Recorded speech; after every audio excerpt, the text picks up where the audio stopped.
Welcome back to Spider Red. I know it's only been a month, and I know you're still wanting to talk about college football. I could hear everyone wanting more.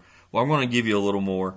There has been so much talk about all the chaos in college football between the growth in the conferences to NIL to recruiting to the transfer portal to the college football playoff going to 12 teams.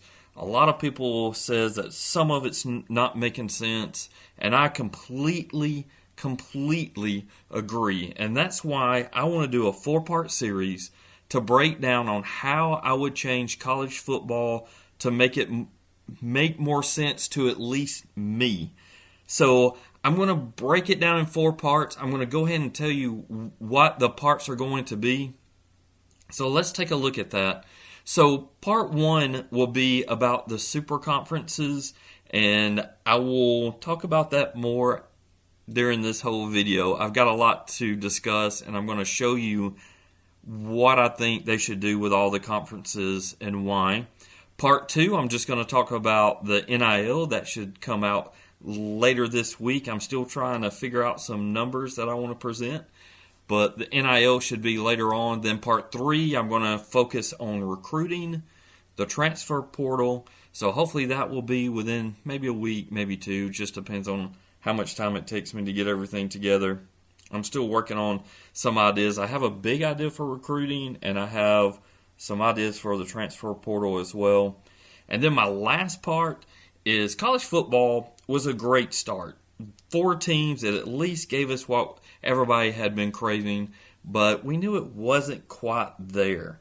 I don't think they should have went to 12 teams, but that's where we are, and I will discuss how I would even make changes to the 12-team playoff. I actually think they should have went to 8, and that's what I'm going to talk about as well in part 4. I will talk about what I would have done in the beginning briefly. The main focus of that video will be what I would do to the current 12-team setup. Okay, so let's start with part 1. This is what this video is about. I'm going to give you a quick breakdown of what I'm going to discuss in this video and why I think we should go to an even larger super conference. So let's look. I'm going to discuss the change of conferences. I'm going to grow them even larger, and I'm going to change some of their names. I'm going to realign the Power 5 in the mid-majors.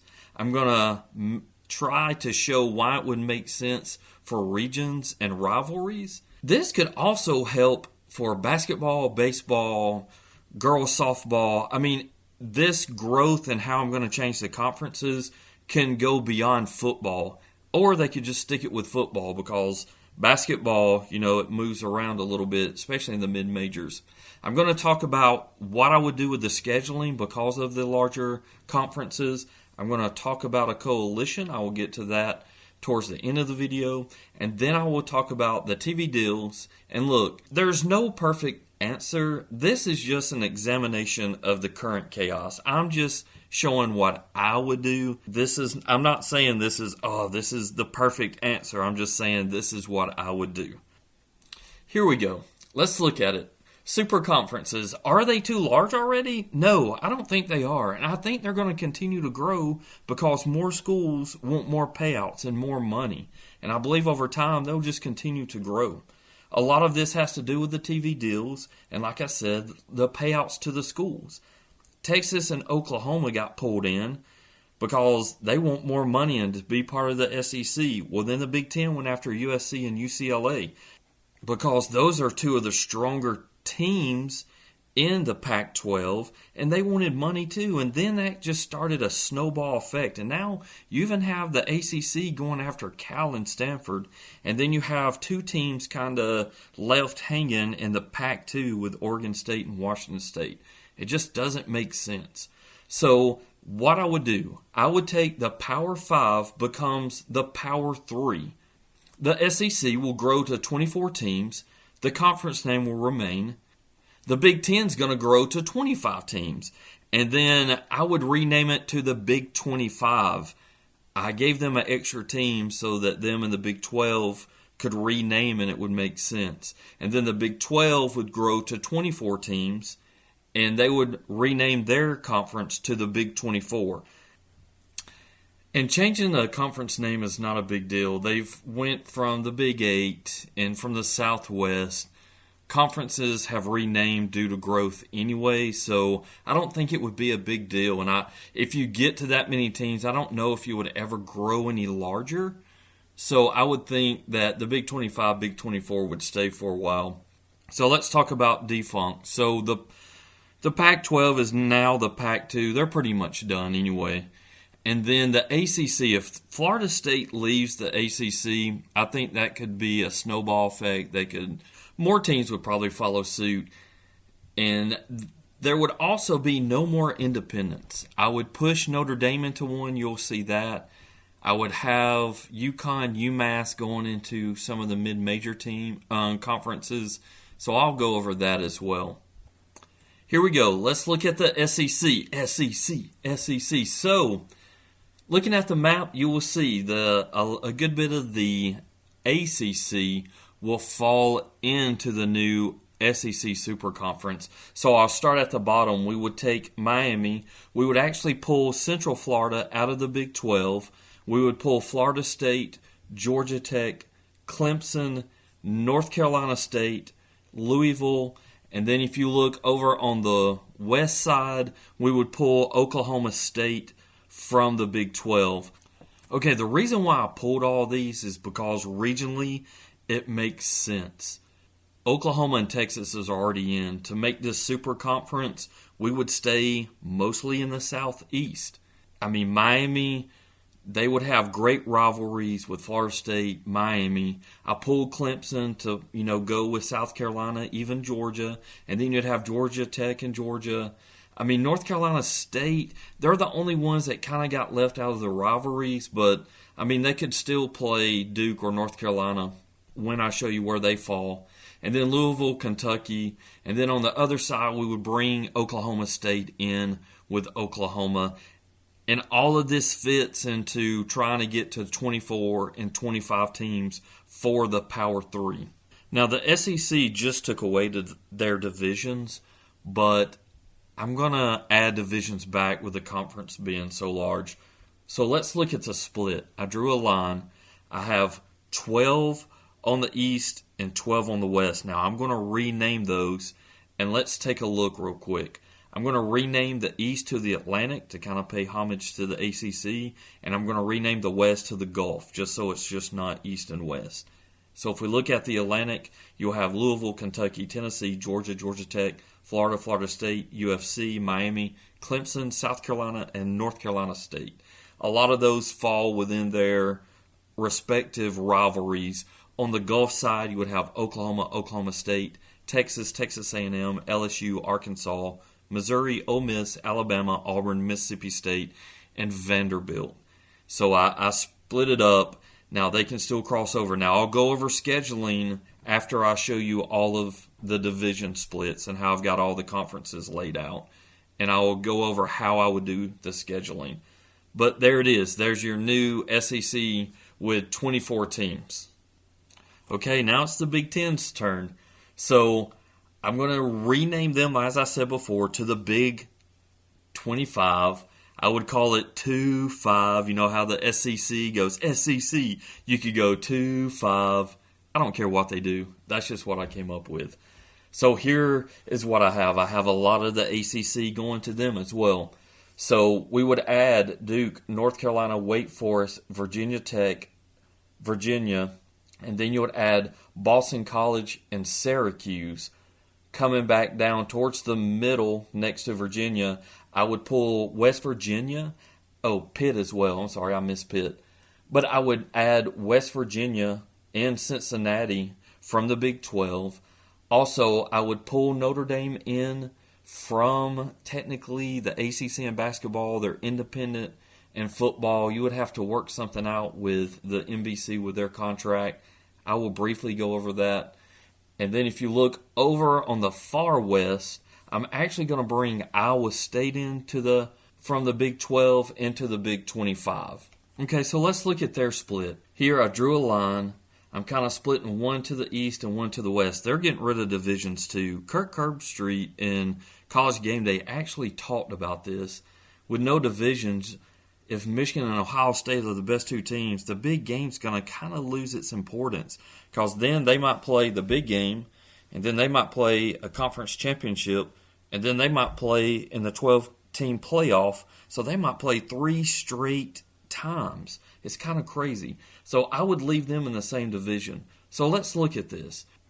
They would go back to an East and West. So on the East, you would have Boston College, Syracuse, Rutgers, Penn State, Maryland, Virginia Tech, Virginia, North Carolina, Duke, Pitt, West Virginia, Notre Dame, and Wake Forest. Now, because of the 25, the East is going to have 13, and then the West will only have 12. And then the West would have Minnesota, Iowa State, Wisconsin, Michigan, Michigan State, Northwestern, Ohio State, Purdue, Indiana, Illinois, and Cincinnati.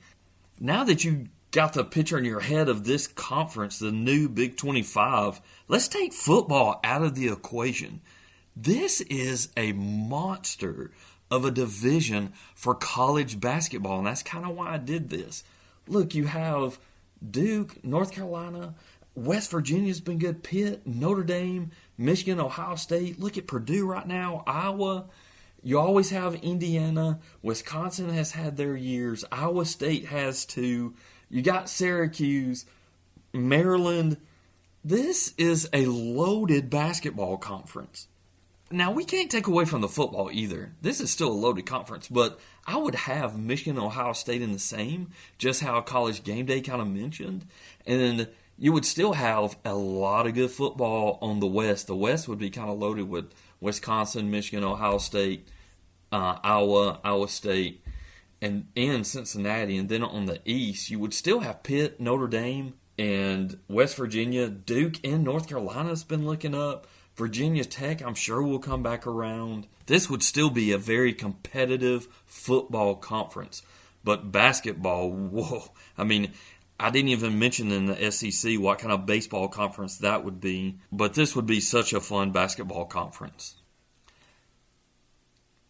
The last one of the Power 3 would be the Big 24. XXIV would be the new Big 12. So let's take a look, and they are pulled from almost every other power conference.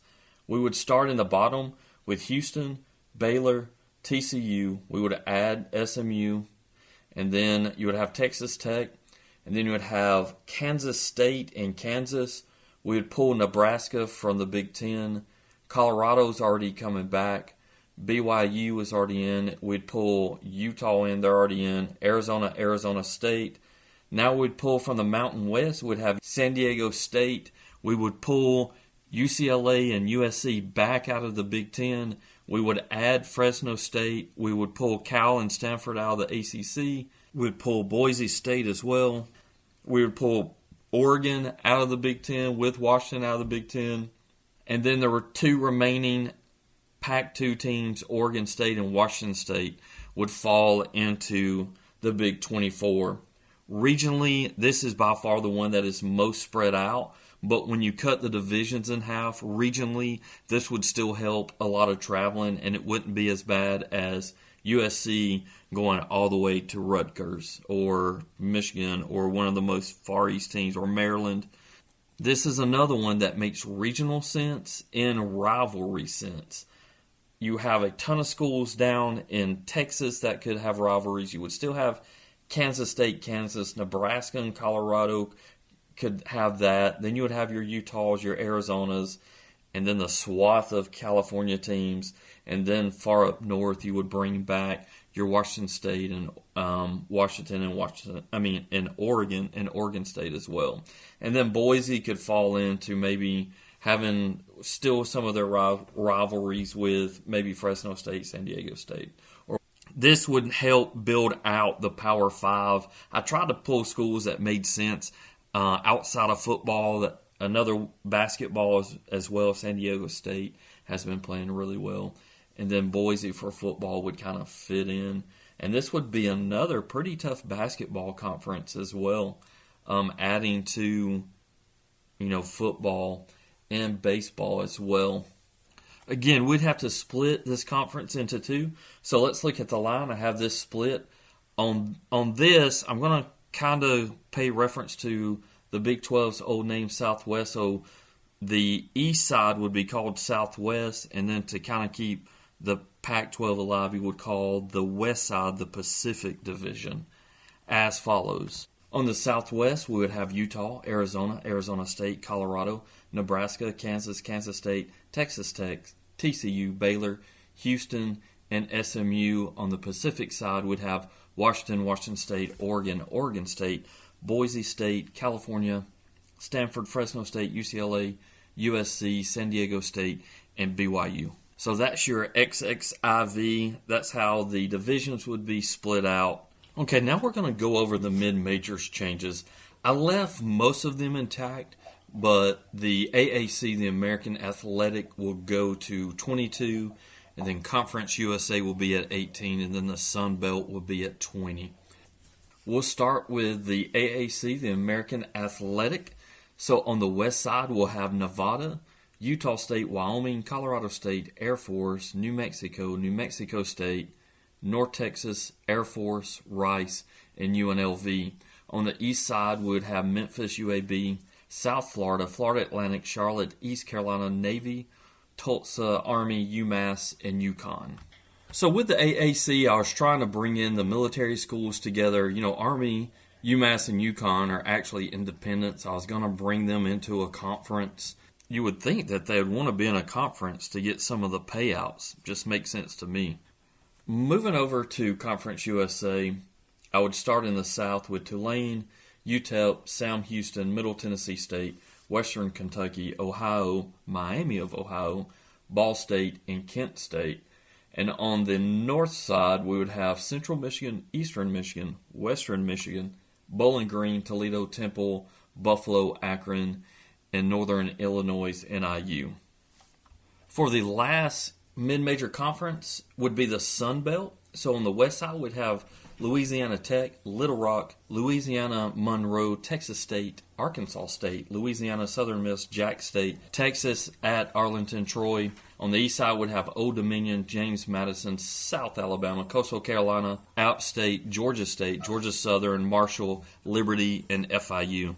The Sun Belt was probably the best regionally done as far as keeping the schools fairly close together where there wouldn't be a lot of traveling, and to build some good rivalries or keep the ones that they already had. So that wraps it up. There's your Power 3 with the SEC, the Big 25, the Big 24, and then we would be keeping the AAC, Conference USA, and Sun Belt. And now that we've got all that realigned, moving on to scheduling, and this is what I would propose for scheduling. And some of this is kind of what they're going to use coming up. But I'm going to use the Power 3. I'm going to show one team from each Power 3 conference. And this can be used in the mid-majors too.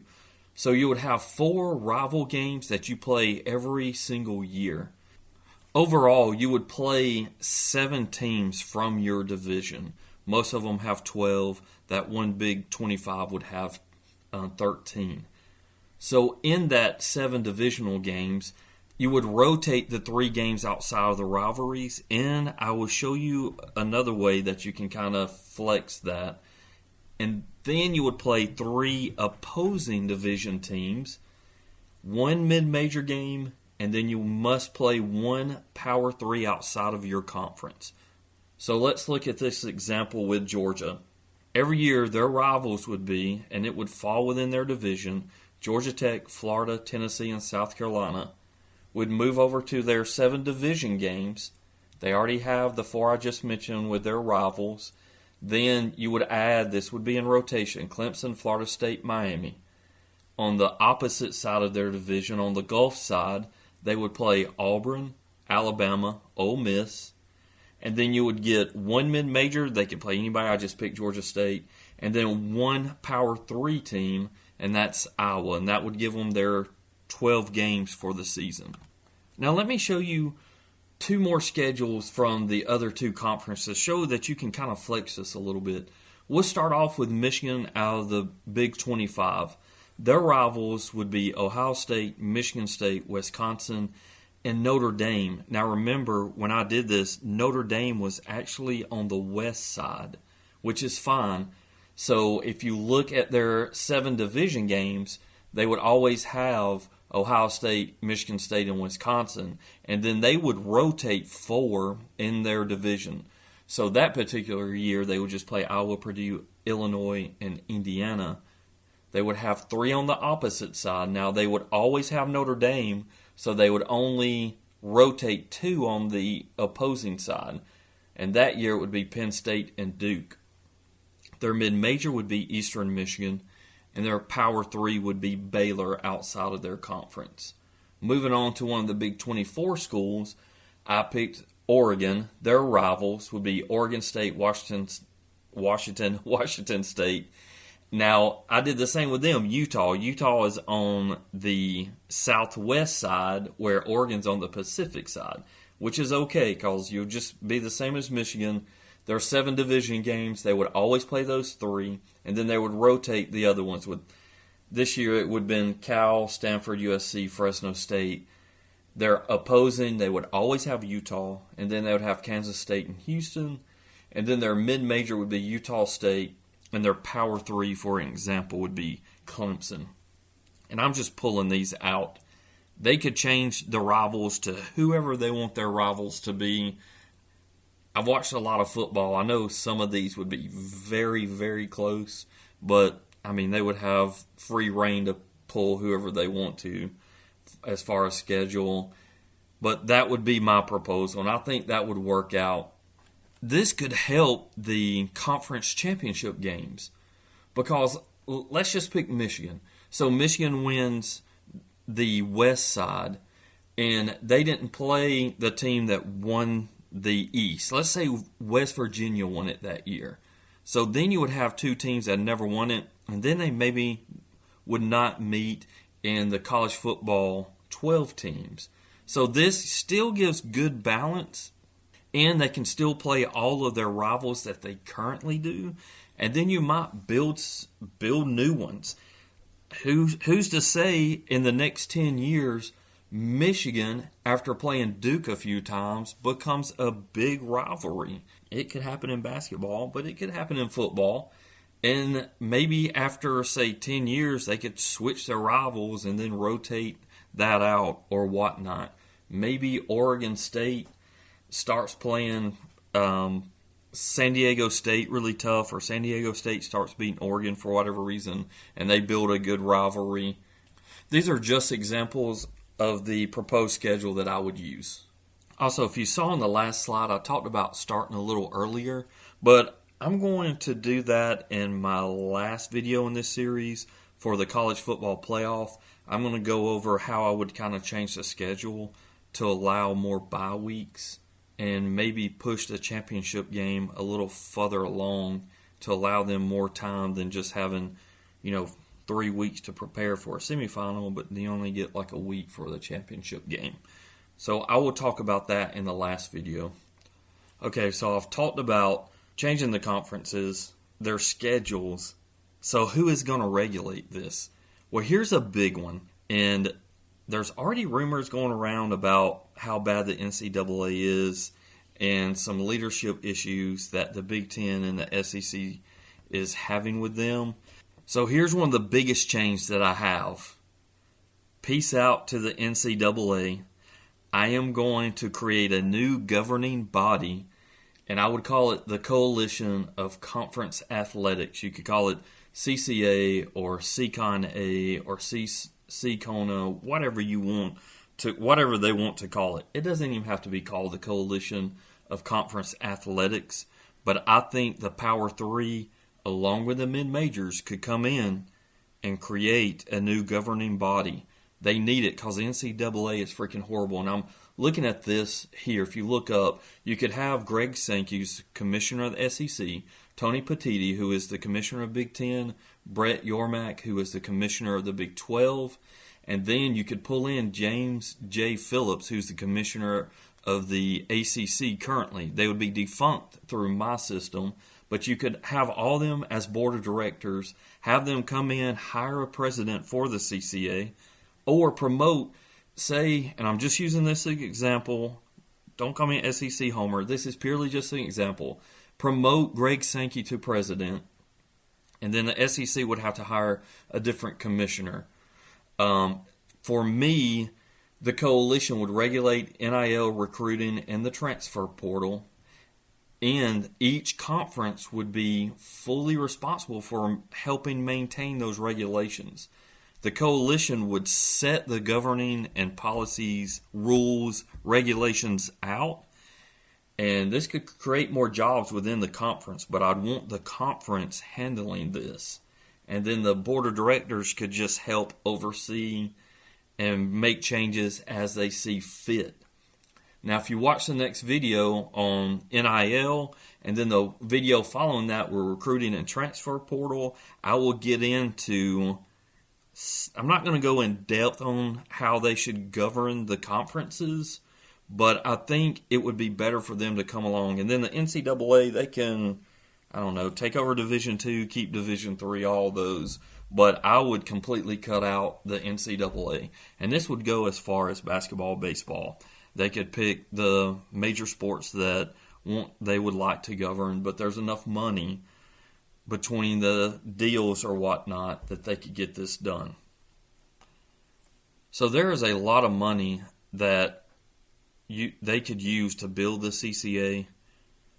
If we look here, I want to move to a slide that just talks about the TV contracts and why I think the NCAA should no longer rule college sports. They've taken forever to adjust. It took them forever for the NIL. The government had to come in for them to do something. But if we just look, now I'm not going to read all of these. You can just pause the video and kind of read over it. But there are so many contracts. I went out and I was trying to find each contract. There is a lot of money being built through those TV contracts for the football games. And it just shows you that there is plenty of money out here. I will use these TV contracts more in the NIL section because of how I think the NIL should change. And I'll go over it maybe a little more, but you can read through this. And man, a lot of it's changing this year because, CBS that is losing the SEC, but they still have parts of the Big 12, or the Big 10, I mean. It's not super complex, but they would have to hire somebody to figure all this out. And this is where the perfect scenario kind of kicks in, because you would have to figure out all this before you could realign the conferences as I do. And I'm just making some really short points on the NCAA, like I said before. Their decision-making, how much time they spend on issues, just like the whole thing with Reggie Bush, like taking his Heisman, taking USC's championship away. And now, even when Cam Newton was getting money for Auburn, they never really did anything about that, which they shouldn't have, because there was money flying around everywhere. They just got caught. But I'll talk about that a little more in the next video. All I would say is I would kick the NCAA out and be done with them. I put a pretty big effort into trying to get these conferences to make sense. I really enjoyed this. I actually started probably about 2 weeks before Christmas is when I first had the idea. And then I saw Chip Kelly talking about it on Pat McAfee's show. And then College Game Day was talking about it. And then the SEC Nation was talking about it. And then Big Noon Saturdays briefly touched on some issues one day that I saw, because usually I watch College Game Day or SEC Nation. But I hope you enjoyed. Leave some comments. Tell me, am I crazy? Do you think these conferences will ever grow this big? Do you even like how I split up the conferences? What would you change? What would you suggest? This is why I would like to start adding my friends as a podcast, just so that we could sit here and debate it a little more instead of just hearing me ramble a little bit. But as always, thank you for listening to Spider Red. Tell somebody you love them. Later.